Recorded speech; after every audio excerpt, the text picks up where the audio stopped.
मित्र आणि मैत्रिणी नमस्कार. स्वागत आहे तुमचं तुमच्या चॅनलवर नातं मैत्रीचं. आणि आजचा एपिसोड खूप इंटरेस्टिंग होणार आहे, कुणीही मिस करू नका. तर मग स्टार्ट करूया आजचा एपिसोड. जानकी देवघरात देवाला दिवा लावत असते आणि हात जोडते. आणि जानकीला लक्षात येतं ऐश्वर्याने म्हणल्यानं की आता बघूतच कोण जिंकतंय. आणि तिथून आई बोलतात, म्हणजे तिला जे आठवत असतात ते. तर आई म्हणते, ऐश्वर्याला काय बोलायचं नाही हा, गाठ माझ्याशी आहे, लक्षात ठेव. आणि मग ऋषिकेश जानकीला म्हणत, ती आठवत असते ना, तिथं म्हणतो प्रॉपर्टीचे हिस्से करून टाकायचे आहेत असं नानाने सांगितले. आणि मग जानकी घाबरून म्हणते, काय कवा करायचे आणि ठरवलं कुणी, कधी, कवा, आणि कुणी ठरवलं. आणि मग ऋषिकेश म्हणतो, सुमित्राईची तशी इच्छा आहे. आणि मग तिथं सुमित्राई म्हणते, हिचं बोलणं झालं असेल ना ऋषिकेश, तर लवकरच सही कर. आणि जानकी म्हणते, ऋषिकेश, तर तेवढ्यात तर ऋषिकेशने सही करून मी टाकलेली असते. आणि ऋषिकेशने म्हणलेलं आठवतं तिला, ती आईने ते पेपर्स ऐश्वर्याकडे दिलेत.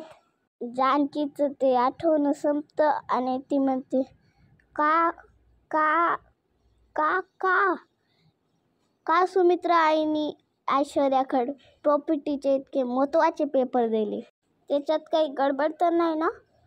आणि मग ती विचार करते, ऐश्वर्याने योगायोग गडबड केली असेल. जानकी उठते आणि बाहेर जात असताना तिला एका म्हणजे असा काचाचा ग्लास असतो ना, त्याला पाय लागतो, त्याच्यात पाणी असतं, तेही आणि तिला मग आठवतं. आणि मग ती आठवते आणि तिला लक्षात येतं आपल्याला त्याला चक्कर आलेली असते, जी किती नाटक करत असते. आणि मग ऐश्वर्या म्हणते, काय काय काय काय अवा काय काय काय होते तुम्हाला. त्याच्यातच जानकी म्हणते, थांबा मी आले, पाणी घेऊन येते. तेच ग्लास असतो आणि त्याच्यातच तेच पाणी असतं. ते तिला आठवतं. आणि मग त्याच वेळी घेऊन तिला वाटतं की मी जेव्हा पाणी आणायला गेलते तेव्हाच ऐश्वर्याने माझे ते प्रॉपर्टीचे पेपर्स चेंज केले. जानकी म्हणते, त्याच वेळेला हिने प्रॉपर्टीचे पेपर्स बदलले नसतात ना. हो, तिने बदलले असतात. ऐश्वर्याला माझ्या घरावर, ह्या सगळ्या परिवाराच्या घरावर राज्य करायचं आहे. ती असं नाही मानणार.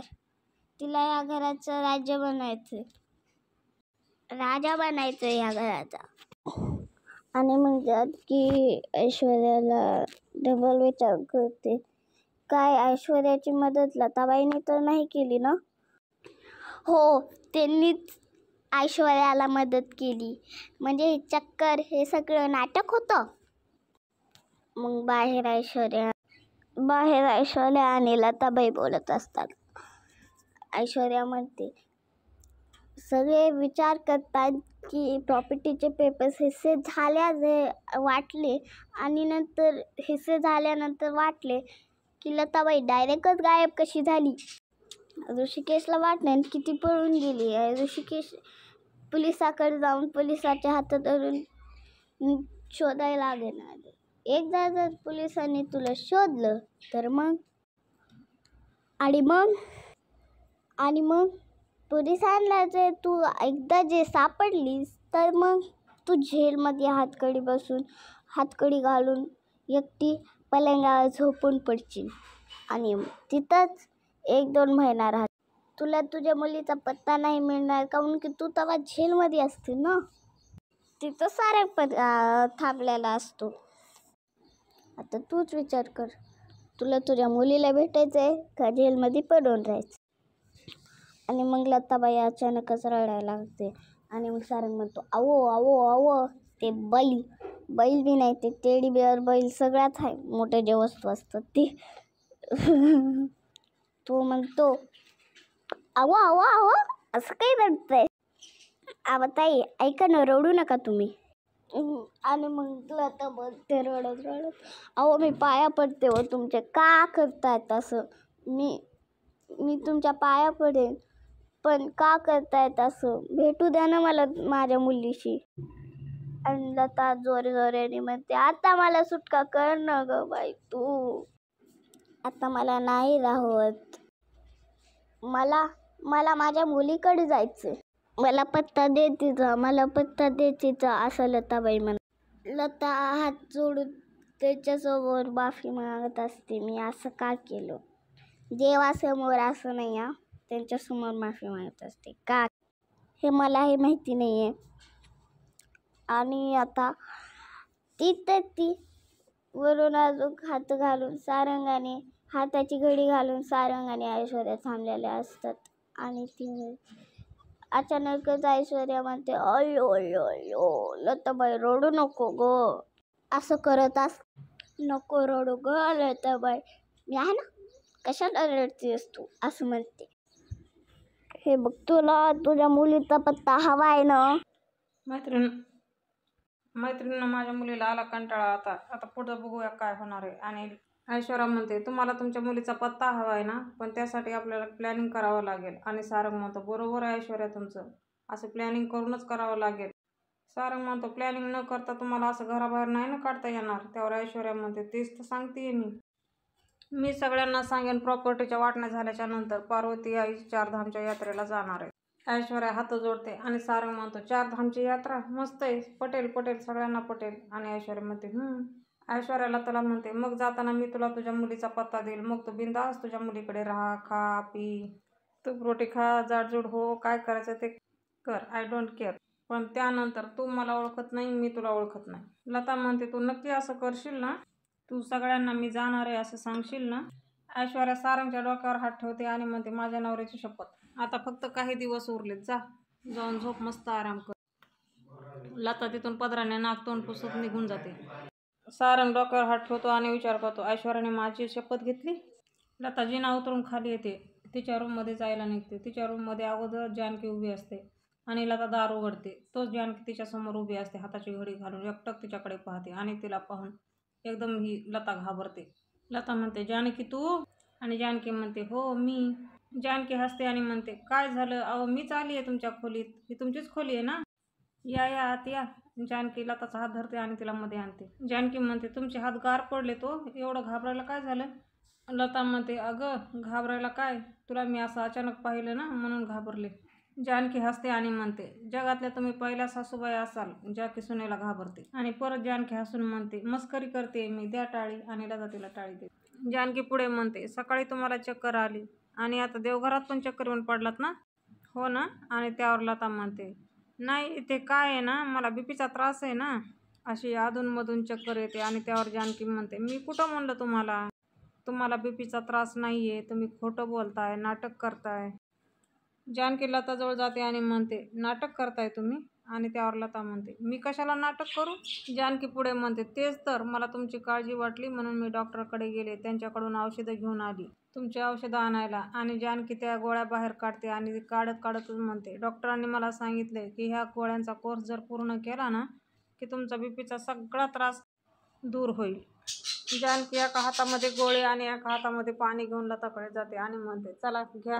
आणि लता पाहून म्हणते, ते मी नंतर घेईल. आणि जानकी म्हणते, नंतर कशाला, आत्ताच घ्या. मी ऋषिकेशला बोलू का, तुमच्या मुलाच्या सांगण्यावरून घ्याल का? आणि लता तिच्या तोंडाकडे पाहते. जानकी ऋषिकेश म्हणून हाक मारते, तोच लता म्हणते, नाही थांब मी घेते. जानकी लताला गोळी आणि पाणी देते आणि घ्या म्हणते. आणि लता ती गोळी घेऊन टाकते. जानकी म्हणते, आता लवकर बरं वाटेल तुम्हाला माहिती आहे का डॉक्टर काय म्हणाले? जर कोणाला बीपीचा त्रास नसेल आणि त्या व्यक्तीने जर गोळ्या घेतल्या तर काय होईल माहिती आहे? त्या व्यक्तीचा बीपी इतका वाढेल, इतका त्रास होईल की विचारूच नका. आणि हे ऐकून लताला जोराचा ठसका लागतो. जानकी म्हणते, अहो सावकाश, काय होतंय तुम्हाला? तुमचं तसं नाही आहे ना, पण तुम्हाला आहे ना बीपीचा त्रास? आणि लता मान हलवते आणि जानकी म्हणते, मग काय, तुम्ही गोळ्या घेतल्यात म्हटल्यावर बरं वाटेल तुम्हाला. जानकी ती गोळ्यांची बॉटल तिच्या हातात देऊन म्हणते, हे घ्या, ह्या गोळ्यांचा कोर्स तुम्हाला पूर्ण करायचा आहे, मग सगळे प्रॉब्लेम कायमचे दूर होतील. आले मी असं म्हणते आणि जानकी तिथून निघून जाते. लता गोळ्याकडे पाहते आणि म्हणते, अरे देवा, कुठल्या गोळ्या घेतल्यात मी, मला काही झालं तर, असं म्हणते आणि ती गोळी बाहेर काढण्याचा प्रयत्न करते. लता बाहेर अंगणी येऊन उलटून ती गोळी काढण्याचा प्रयत्न करत असते. तो जानकी मागून येते आणि म्हणते, गोळी बाहेर नाही निघाली तरी काही फरक पडत नाही, कारण ती गोळी व्हिटॅमिन डी ची होती आणि कळलंय मला तुम्हाला बीपीचा त्रास नाहीच आहे. मग का हे चक्कर यायचं नाटक केलं तुम्ही, कशासाठी? लता घाबरतच म्हणते, तुझा गैरसमज होतोय. आणि त्यावर जानकी म्हणते, काही गैरसमज होत नाहीये. तुम्ही देवघरामध्ये चक्कर यायचं नाटक केलं, तुम्ही चक्कर येऊन पडला आणि मग तुमच्यासाठी पाणी आणायला मी बाहेर गेले, तुमच्या काळजीपोटी. आणि त्यावर लता म्हणते, नाही. आणि जानकी पुढे म्हणते, तेवढ्यात ऐश्वर्याने काय केलं, प्रॉपर्टीचे पेपर्स बदलले, असंच घडलं ना? आणि लता म्हणते, नाही नाही नाही, असं काही नाही घडलंय. आणि जानकी म्हणते, असंच घडलंय. काहीच नाही वाटलं तुम्हाला देवासमोर येऊन लबाडी करताना, खोटेपणा करताना? अहो, कोण आहात तुम्ही? कुठून अचानक अशा माझ्या आयुष्यात आलात? काय वाईट केलंय मी तुमचं? तुमच्या घरात कोणीच नाही आहे का? तुमची मुलगी, नातरूण, पतरूण असं कोणीच नाही आहे तुम्हाला? आपलं माणूस जेव्हा आपल्यापासून दुरावतं तेव्हा काय दुःख होतं, काय यातना होतात, हे अनुभवलंय तुम्ही? लता रडत असते आणि जानकी म्हणते, नाही, तुम्हाला ह्याची किंमत कधीच नाही कळणार. आपलं माणूस जेव्हा आपल्यापासून दुरावतं तेव्हा काय दुःख होतं हे मी अनुभवलंय. आज फक्त तुमच्यामुळे माझी आई माझ्याशी बोलत नाहीयेत. मी त्यांना त्यांच्या नजरेसमोर नकोय, दूर केलंय त्यांनी मला त्यांच्यापासून. मी तुमचं काय वाईट केलंय? तुमचा माझा काय संबंध आहे? असं कुठल्या जन्माचं वैर काढताय तुम्ही माझ्यासोबत? का? कुठल्याच प्रश्नाचं उत्तर सापडत नाहीये मला. देव न करो, जेव्हा तुमची मुलगी तुमच्याशी बोलणं टाकेल, जेव्हा ती तुमच्यापासून दूर जाईल, तेव्हा तुम्हाला कळेल आपलं माणूस आपल्यापासून दूर जाण्याचं दुःख काय असतं. लता तोंडावर हात ठेवून रडत असते आणि जानकी घराकडे बोट दाखवून म्हणते, हे घर माझं आहे. माझ्या घरात माझं कुटुंब एकत्र राहतं, अगदी सुखाने. अनेक सणवार साजरे केलेत आम्ही, हसणं, खेळणं, रुसवे फुगवे, एकत्र जेवणं. आज तुम्ही हिस्से केले हो माझ्या घराचे. जानकी रडत रडत म्हणते, तुमच्यामुळे माझ्या घराचे हिस्से झालेत, तुमच्यामुळे माझी माणसं दुरावतायत. नका करू असं, कर्म फिरून आपल्याकडे येतात. उद्या जेव्हा तुमचं माणूस तुमच्यापासून दूर होईल ना, तेव्हा हात पसरून रडत बसाल. पश्चातापाशिवाय तुमच्याकडे दुसरा कुठलाच पर्याय राहणार नाही. लता म्हणते, जानकी ऐक ना. आणि जानकी म्हणते, बास, मला काहीच ऐकायचं नाहीये. हे सगळं त्या ऐश्वर्याच्या नादी लागून करताय ना? कशासाठी? पैशासाठी? खरंच नात्यांपेक्षा पैसा मोठा आहे का हो? मीही कोणाशी बोलते आणि ज्या दिवशी खरे पेपर समोर येतील ना, त्या दिवशी मी तुमचा खरा चेहरा सगळ्यासमोर आणेल, सगळ्यांसमोर. जानकी डोळे पुसते आणि 2 पावलं पुढे जाते आणि परत थांबते. जानकी परत लताला म्हणते, जानकी नाव आहे माझं आणि जानकी नावाचा अर्थ सीता असा होतो. सीता शांत असते, संयमी असते. पण तुम्हाला माझ्यातली सीता नाही, दुर्गा दिसेल. दुर्गा म्हणजे दुष्टांचा संहार, दुष्टांचा अंत. तुमच्यातल्या खोटेपणाचा अंत करून नाही तुम्हाला पोलिसात दिलं तर रणदिव्याची थोरली सून नाही, असं म्हणते आणि जानकी तिथून निघून जाते. आणि लता स्वतःशीच म्हणते, हे देवा, मी जानकीचा असा अवतार याआधी कधीच पाहिला नव्हता. रडत रडत ती म्हणते, मला पोलिसांच्या ताब्यात देणार आहे. परमेश्वरा, मला माझ्या मुलीला भेटायचंय. आणखीन किती परीक्षा पाहणार आहेस तू? मला दुसरं काही नको. आणि ती परत म्हणते, मला पोलिसांनी पकडायला नको. मी काय करू असा विचार करत असते. आणि जानकी इकडे वर म्हणजे ऐश्वर्याच्या रूममध्ये येते. ऐश्वर्या म्हणत हाका मारत असते, पण ऐश्वर्या रूममध्ये नसते. जानकी स्वतःशीच म्हणते, ऐश्वर्या रूममध्ये नाहीये, म्हणजे पेपर तिने इथेच कुठेतरी ठेवले असतील. काही करून मला ते पेपर शोधायला हवेत. जानकी पेपर शोधण्याचा प्रयत्न करत असते. टेबलचे ड्रॉवर वगैरे उघडून बघत असते, पण तिला तिथे काही सापडत नाही. परत ती गादी खाली बघते. तिची नजर कपाटावर जाते आणि ती कपाटाच्या दिशेने वळते. कपाटामध्ये पण तिला कशाकशाच्या भरपूर फायली सापडतात. खूप सामान अस्तव्यस्त पडतं. त्याच कपाटामध्ये ऐश्वर्याची पर्स असते. ती उचलून खाली फेकते. तोच तिचा फोटो बाहेर येतो. जानकीची नजर त्या फोटोवर जाते आणि ती फोटो उचलून पाहते. जानकी तिथेच खाली बसते आणि तिला आठवतं ओवीने म्हणलेलं, आई, तो फोटो पण उडाला. आणि जानकी विचारते, कुठला फोटो? आणि ओवी सांगते, तुझ्या लहानपणचा. माझ्यामुळेच हरवलाय तो फोटो. जानकी परत पर्स उचलते आणि पर्समध्ये हात घालते. पर्समध्ये तिला दुसराही तुकडा सापडतो, जो की तिच्या आईजवळ असतो. जानकी म्हणते, फोटोचा दुसरा भाग. आणि एकमेकांना ती फोटो जोडून पाहते. ते फोटो बरोबर एकमेकांना मॅच होतात. जानकीने पहिल्यांदा आज तिच्या आईचा चेहरा पाहिलेला असतो आणि जानकी म्हणते, हा फोटो तर माझ्या आईचा आहे. जानकी रडत रडत तिच्या आईच्या फोटोवरून हात फिरवते. जानकी मनात म्हणते, हा फोटो ऐश्वर्याकडे कधी आणि कसा आला? तिला ऐश्वर्याची चाहूल लागते. तोच ऐश्वर्या रूममध्ये येते आणि तो गर्दा पाहून पसारा पाहून म्हणते, हे काय एवढा सगळा पसारा आणि हे कपाटाचं दार असं उघडं कोणी ठेवलं? ऐश्वर्या कपाटामध्ये कपडे फेकत असते. कपाटाचा दरवाजा लावणार तोच तिला जानकी पलीकडे उभी दिसते. ऐश्वर्या म्हणते, तू इथे काय करतेस आणि हा सगळा काय प्रकार आहे? तो जानकी तो फोटो दाखवते आणि विचारते, हा काय प्रकार आहे? माझा फोटो तुझ्याकडे कसा आला ऐश्वर्या? ऐश्वर्या म्हणते, मला काय माहिती. असं म्हणता जानकी कणकण तिच्या कानाखाली वाजवते की ऐश्वर्या पलीकडल्या साईडला जाऊन पडते. ऐश्वर्या परत उठून जानकीकडे बघते की अजून तिच्या कानाखाली वाजवते की ऐश्वर्या बेडवर जाऊन पडते. जानकी ऐश्वर्याच्या हाताला धरून उभी करते आणि म्हणते, तुला जर माहिती नाही तर कसा तुझ्याकडे तो फोटो आला ऐश्वर्या, सांग. आणि तिचा हात धरून मागे ओढते. तिचा हात पाठीमागे धरते आणि गच्च पकडते आणि सांग म्हणते, माझा फोटो तुझ्याकडे कसा आला? आणि ऐश्वर्या म्हणते, सोड जानकी, हे काय करतेस तू, सोड. जानकी म्हणते, तो फोटो मला तुझ्या पर्समध्ये मिळाला. माझ्या आईचा फोटो तुझ्याकडे कसा आला सांग. मी तुला सोडणार नाही हा ऐश्वर्या. आणि ऐश्वर्या म्हणते, मला नाही माहिती. ऐश्वर्या तिथून जाण्याचा प्रयत्न करत असते. तो जानकी परत तिचा हात पकडते आणि तिला बेडवर लोटून देते. जानकी ते दोन्ही फोटो जॉईंट करून ऐश्वर्याला म्हणते, हे माझा आणि माझ्या आईचा फोटो आहे. मी माझ्या आईला इतक्या वर्षानंतर पहिल्यांदा पाहिलं आहे ऐश्वर्या. तुला माहिती होतं ना हे फोटो माझ्या आईचा आहे? सांग मग, का माहिती नाहीये? का बोललीस असं? आणि मग तरी का लपवलंस माझ्यापासून? जानकी दोन्ही हाताने ऐश्वर्याचा गळा दाबते आणि विचारते, सांग, कुठून आला तुझ्याकडे हा फोटो, सांग. जितका जोर आहे तितका जोराने तिचा गळा दाबते. का लपवलास तू हा फोटो? माझ्या आईबद्दल काय माहिती आहे तुला? काय माहिती आहे सांग ऐश्वर्या, नाही तर जीव घेईल मी तुझा. ऐश्वर्या पण जितकी ताकद जमा होईल तितकी जमा करते आणि ऐश्वर्या जानकीला बाजूला लोटते आणि म्हणते, सोड जानकी. आणि ती तिथून जाण्याचा प्रयत्न करत असते. परत जानकी तिला अडवते आणि परत तिचं नळं दाबते आणि परत पहिल्यापेक्षा जास्त जोर लावून ऐश्वर्याला विचारते, सांग, माझा अंत पाहू नकोस. तुला काय माहिती आहे माझ्या आईबद्दल, सांग. जानकी खूप प्रयत्न करत असते, विचारत असते तिला, सांग. तिच्या डोळ्यामध्ये टपटप पाणी आलेलं असतं आणि म्हणते, सांग, माझ्या आईबद्दल काय माहिती आहे तुला? मी माझ्या आईसाठी काही करू शकते. माझा अंत तू पाहू नकोस, सांग. ऐश्वर्याने खरंच आज मरण खूप जवळून बघितलं होतं आणि ती जीवाच्या आकांताने सांगत असते की पार्वती, पार्वती. आणि हे ऐकून जानकी तिचा गळा सोडून देते आणि ही ठसकत बाहेर येते. ऐश्वर्या पळून बाहेर जाते आणि जानकी बेडवर तो फोटो पाहत बसते आणि म्हणते, याचा अर्थ पार्वती आईला माहिती माझी आई कुठे येते. जानकी म्हणते, पार्वती आई सांगेल मला माझी आई कोण आहे ते. उद्याच्या भागामध्ये आपण पाहणार आहोत. जानकी पार्वती आईला शोधत येते आणि गुलाबदादाला विचारते, गुलाबदादा, पार्वती आई कुठे आहेत? आणि गुलाब म्हणतो, त्या मगाशीच बाहेर गेल्या वहिनी साहेब. तेवढ्यात ऋषिकेश येतो आणि ऋषिकेश विचारतो, काय झालं? आणि जानकी सांगते, पार्वती आई घरामध्ये नाही येत. ऋषिकेश म्हणतो, तू एक काम कर, तू या बाजूला शोध, मी या बाजूला शोधते. आणि जानकी सगळ्यांना रस्त्याला विचारत असते की गुलाबी रंगाची साडी घातलेली बाई पाहिली आहे तुम्ही, 60-65 वयाची?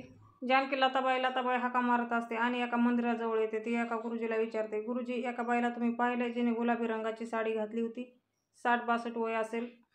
आणि ते गुरुजी म्हणतात, अशा एक बाई आतमध्ये आहे. तो जानकी मध्ये जाऊन पाहते तर ही लता रडक्या चेहऱ्याने देवाला हात जोडून काहीतरी बोलण्याचा प्रयत्न करत असते. आणि सारंग ऐश्वर्याला म्हणतो, ह्या लतानं जर सगळं सांगितलं तर आपलं काय होणार आहे ऐश्वर्या? आपला शेवट जवळ आला ऐश्वर्या. मैत्रिणींनो, अशीच नवनवीन आणि फुल एपिसोड पाहण्यासाठी आजच आपलं चॅनल सबस्क्राईब करा. बेल आयकॉन प्रेस करायला विसरू नका. भेटूया आपण उद्याच्या भागात.